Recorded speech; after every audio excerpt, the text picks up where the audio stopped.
to Revelation chapter 13. Now tonight, we're really going to do more of an introduction than just getting into the text of chapter 13. We'll start doing that next week. So tonight, we're really going to introduce to you the person of the Antichrist, because he is going to dominate the scripture for a while. And so, just by way of introduction, Revelation chapter 13, verse number 1, it says, "And I stood upon the sand of the sea, and saw a beast rise up out of the sea, having 7 heads and 10 horns, and upon his horns 10 crowns, and upon his heads the name of blasphemy." And so, chapter 13 introduces us to 2 beasts. This one here in verse 1, and then down in verse 11, it says, "And I beheld another beast coming up out of the earth." And so there's 2 beasts that are introduced to us in this particular chapter. Now, we have already seen the first beast twice in the book of Revelation. He is both the rider of the white horse in chapter 6, and he is the beast that kills the 2 witnesses in chapter 11. Cameron, can you click over to this? There we go. All right. So he is the rider, the white horse, the first seal, the beast that kills the 2 witnesses there in chapter number 11. And this beast is none other than the Antichrist. Now the second beast, and we'll get to him in a few weeks, but the second beast is known as the false prophet. And like I said, we'll get into him once we get down to verse number 11. Now there are, as it really is the way I see it, there are fewer characters in the Bible that have generated more lore surrounding them than the person of the Antichrist. And while there is not a great deal of information about him, there is enough for us to have a pretty clear picture of the kind of man that he's going to be. Now, in 1 John chapter 2, it says, "Little children, it is the last time, and as ye have heard that Antichrist shall come, even now there are many Antichrists." But he says, "Ye have heard this." This is nothing new to you. This is information that they had. And so even before he was banished to Patmos and wrote the book of Revelation, John writes that the church was well aware of this coming Antichrist. They knew of him really by 2 separate means. Number 1, the teaching of the apostles, as in the teaching of John. Also Paul, while teaching of the coming Antichrist, he tells the church at Thessalonica, "Remember ye not that when I was yet with you, I told you these things."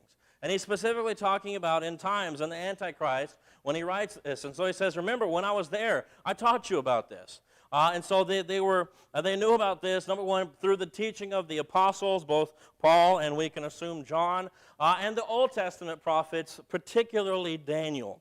And so what we're going to do is we're going to, you can go ahead and turn back to Daniel chapter 7. And we're going to look at some scriptures in the book of Daniel.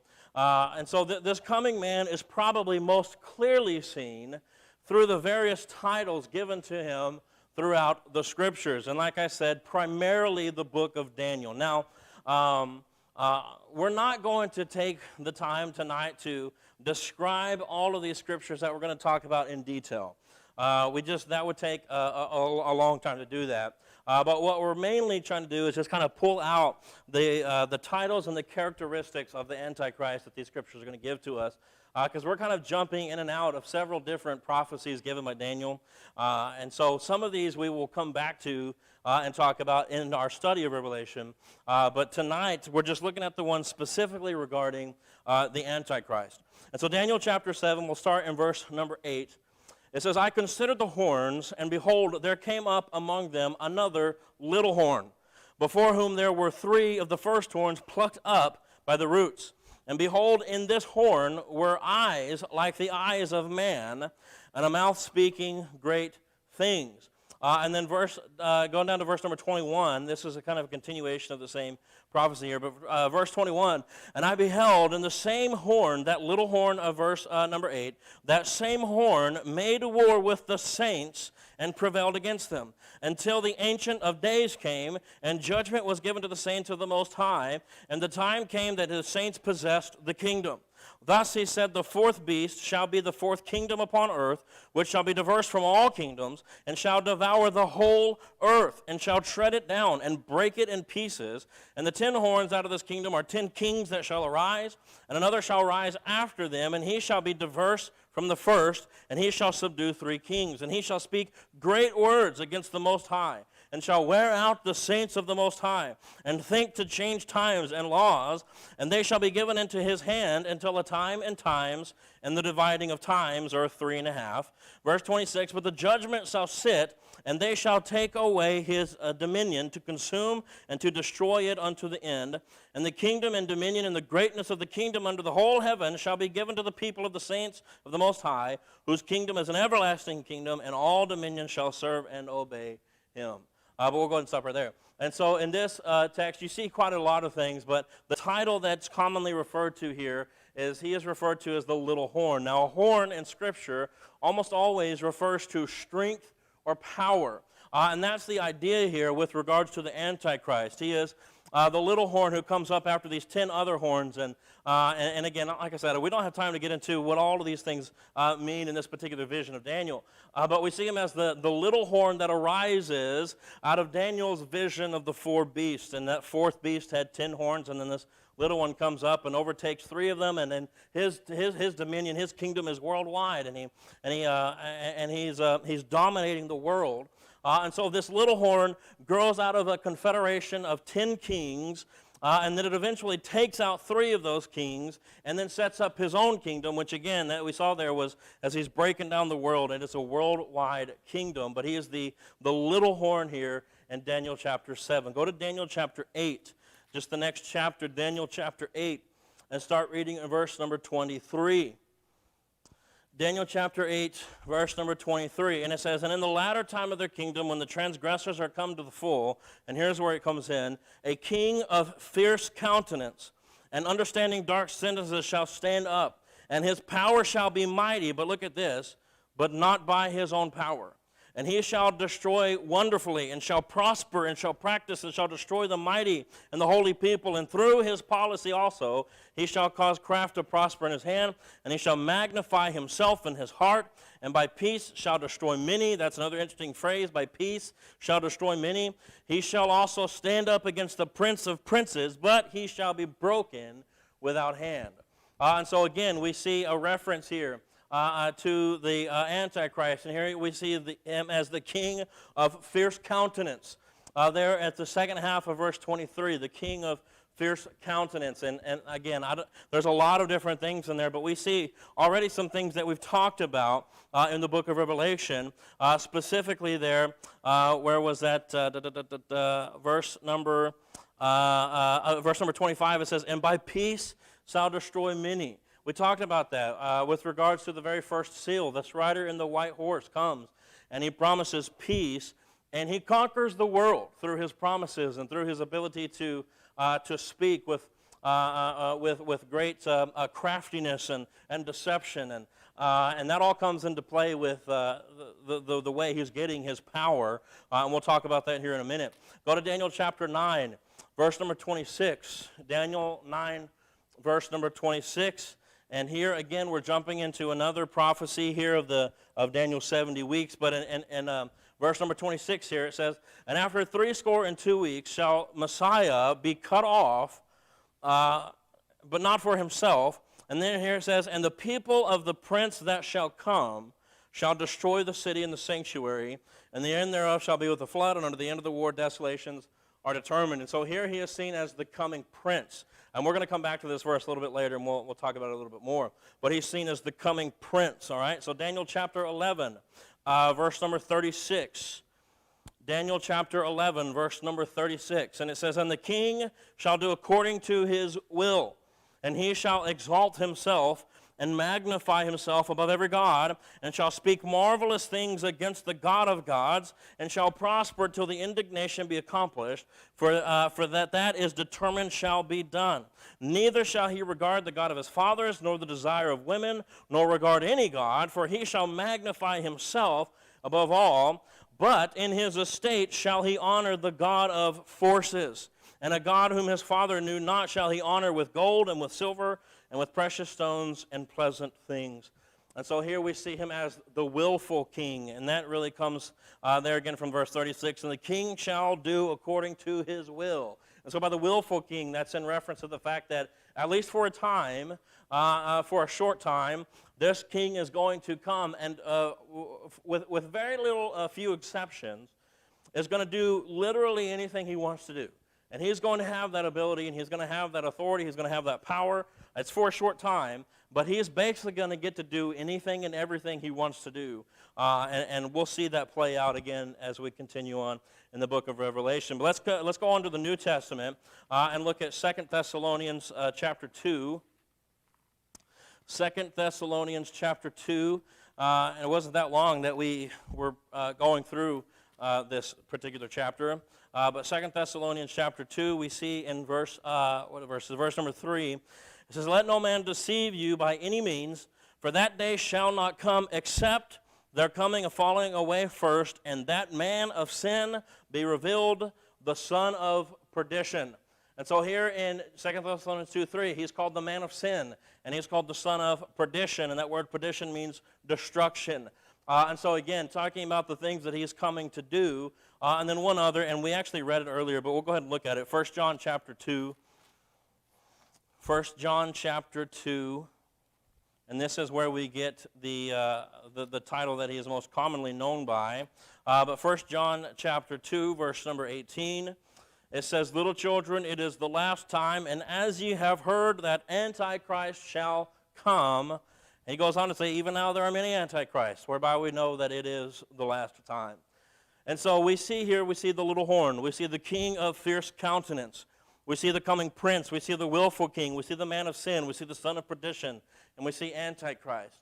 And so, again, all of these titles kind of give us a picture of the characteristic of this man, but also what he's coming to do.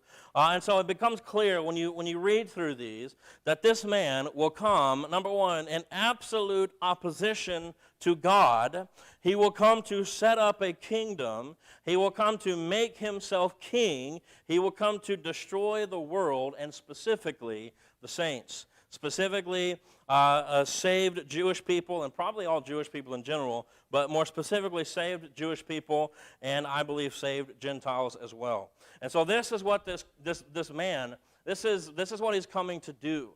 And so again, as I said earlier, there has really been no more lore really surrounding any other biblical character that I know of other than the Antichrist, and a lot of that is due to how he is depicted in a lot of different movies and books and whatnot. But we want to simply look at the Bible and see what the Bible has to say about this man. There have been a lot of different names thrown out there as far as who people kind of thought or assumed this to be. And a lot of this has to do with your particular interpretation of Revelation as well, and understand that. But as far as kind of the more well-known or the more popular names that have been thrown out there, I thought it'd be fun just to go through this quickly. Number one, Antiochus Epiphanes. I've talked about this guy before, but this is the guy who in the year 167 BC, he came into the temple, he set up an image of Zeus, and he sacrificed a pig on the altar in Jerusalem. This is around the time of the Maccabean Revolution and all the things that took place kind of in that 400-year silent period between the Old and the New Testament. This is when Antiochus was reigning. He came in, and because of the things that he did, it's very similar, not exact, but it's very similar to what Daniel prophesied as the abomination of desolation. And so a lot of people said, well, this was it. This was the fulfillment. It must be him. It must be Antiochus. The rest of the prophecies concerning this man, he did not fulfill. And so it could not have been him, although I will say that him and a few of the others on this list were pre-types of the real Antichrist. And I do think I would consider him a pre-type or a foreshadowing or whatever you want to call him. He just wasn't the Antichrist that is coming that Revelation 13 speaks of here. Probably one of the most, the man that probably more than anybody else considers to be the Antichrist was Nero. And there's a lot of reasons why. But Nero, his atrocities against Christians are well known.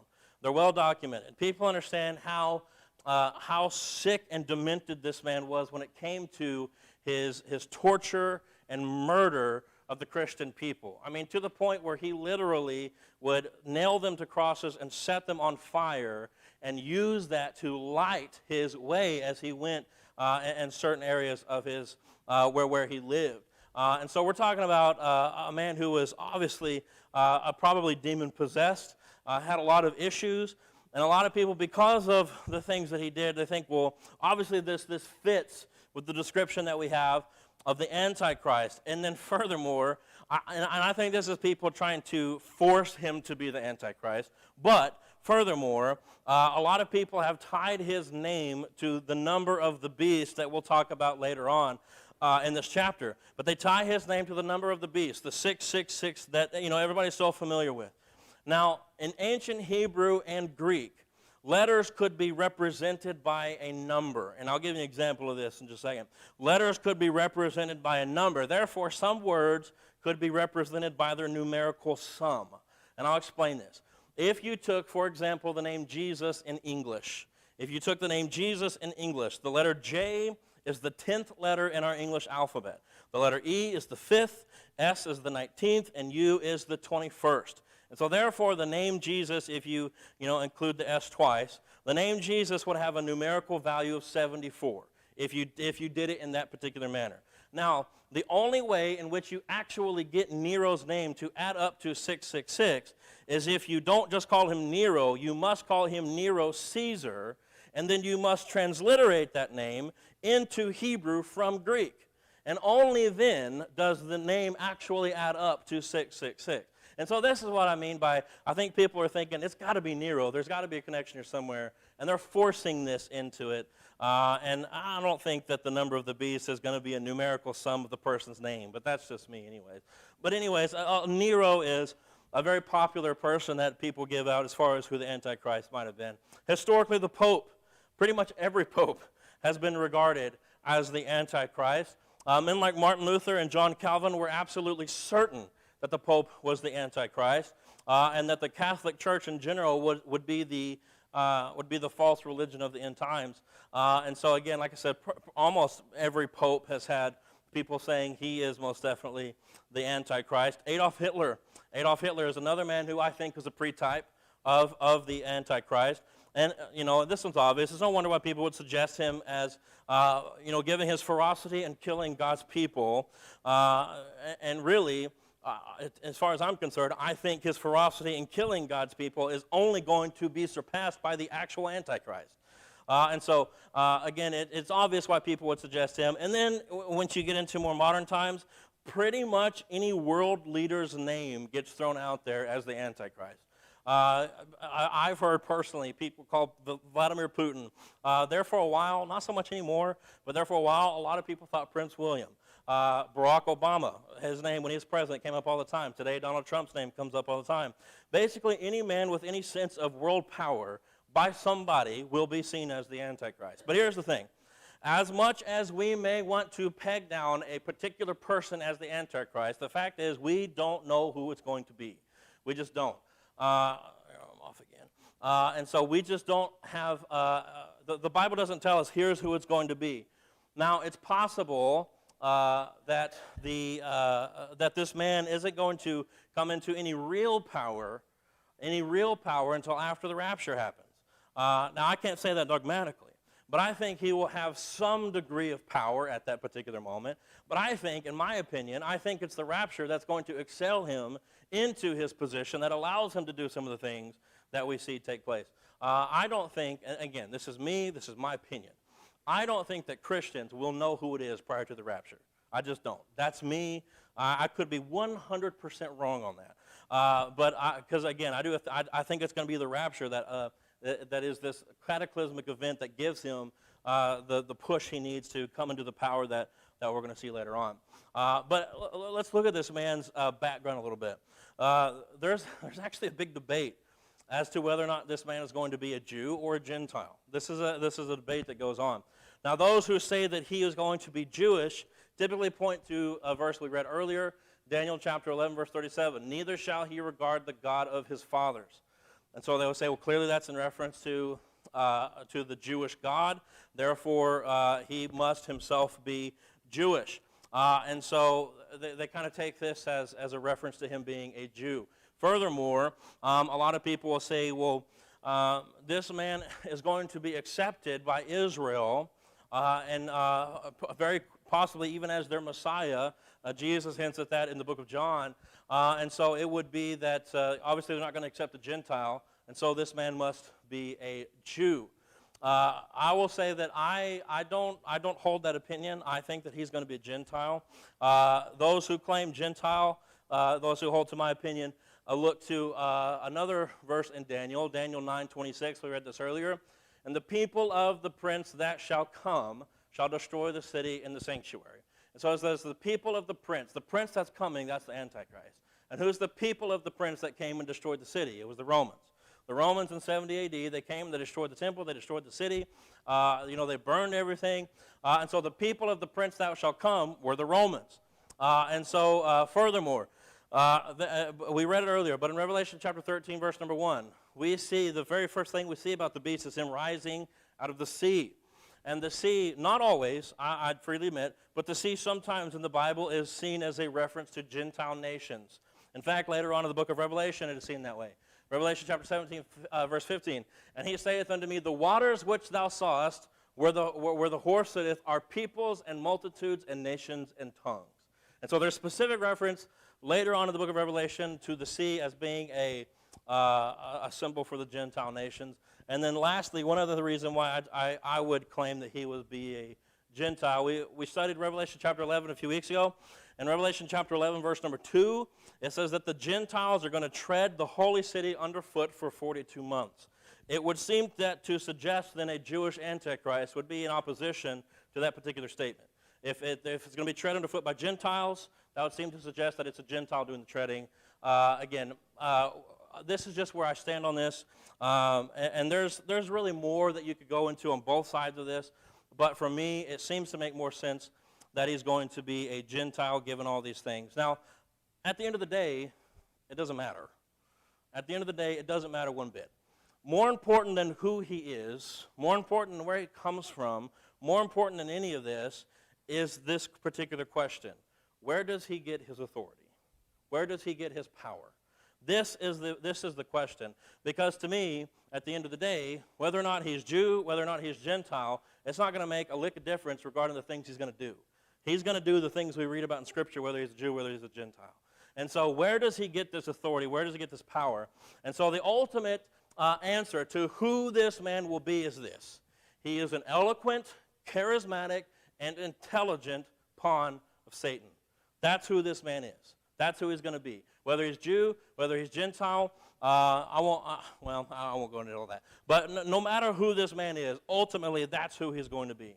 Revelation chapter 13, verse number 2. It says, and the dragon gave him his power and his seat and great authority. Earlier in 2 Thessalonians 2:9, even him whose coming is after the working of Satan. It fits well that Revelation 13 follows Revelation chapter 12.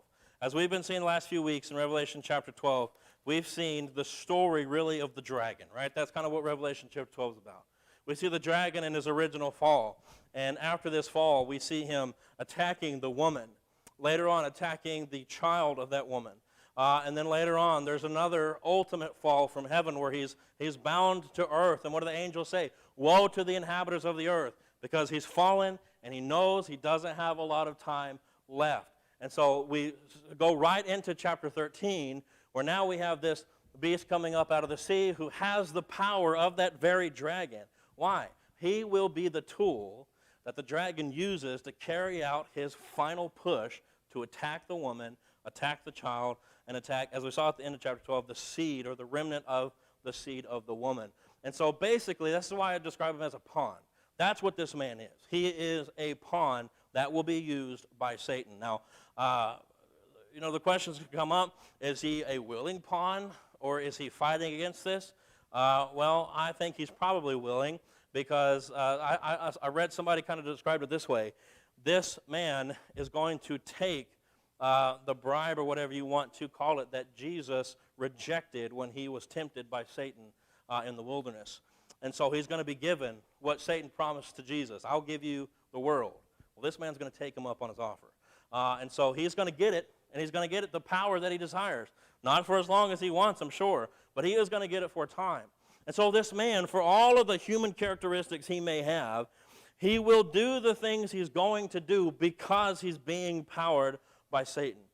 This is why he will be able to deceive the world into following him. He is going, now think about this, he is going to be powered by the one created, as we read in Ezekiel chapter 28, by the one created full of wisdom and perfect in beauty. That's describing Lucifer. That's how Lucifer was created, full in wisdom, perfect in beauty, and he's the one who behind the man who's going to be over the entire world. And we also read, I didn't put this in here, but in 2 Thessalonians chapter 2, it talks about the fact that he has signs and wonders. We'll see some of that as we go throughout the book of Revelation. People are going to look to him, and in their minds, it's going to be so obvious. Right? We've always heard about spirituality and mysticism and all of these things that are going to be coming into play. Well, now they're going to see it. Man, now it's here in the flesh. It's so clear. People have been telling about this for years, and now it's here. And so Lucifer, and through him the Antichrist, will have the necessary tools to bring the world to do their bidding while the world happily agrees. And that's kind of the thing here. The world's going to go along with this. And they're going to be, probably for the most part, happy to do so. Again, I go back to his description in chapter 6, in the first horse, the white horse, the rider on the white horse. He comes with a bow, but he has no arrows. He is coming with a peaceful war, if you will. How is he able to do that? Because he has Satan behind him, and Satan can deceive like no other. And so he comes with this, again, with his ability to speak and to get people to almost willingly come under his will. And you say, well, how can that happen? The exact same way that Hitler was able to inspire an entire nation to do the atrocities that they did not that long ago. Right? I mean, that war was, in the overall degree of history, was not that long ago. And yet Hitler, because he had the ability to speak, and really that's the only thing he had. He wasn't a commanding force physically. He wasn't a commanding force intelligently. What did he have? He had the ability to speak. And with that speech, he inspired people to go out and do things that they probably at one point in their life thought they would never do. I don't know about you, but I'm just assuming the men who ran those camps probably did not think as a little child, that's what I'm going to end up doing one day. But because of the ability of Hitler's speech, the ability to inspire, they did it. And of course, we know the results. And so I'll end with this statement here. John MacArthur, he said this, God's wrath and Satan's fury, both at their apex simultaneously. Just let that sink in for a second. God's wrath and Satan's fury, both at their apex simultaneously. The whole universe falling to pieces under the wrath of God, and all hell breaking loose under the wrath of Satan. And the chief weapon that Satan has is Antichrist. This is how he's going to carry it out. This is the man he's going to use. And so, again, I know that we didn't really get into much of the text of chapter 13. We will begin to do that next week. And we'll talk about, some of these more obscure things that he references here in the beginning of the chapter. But I did want to give you kind of an introduction into this man, just because I think it might help us going forward to have a little bit of better understanding who he is or what the Bible says about him. Again, we'll get more detail about that as we move forward in the text starting next week.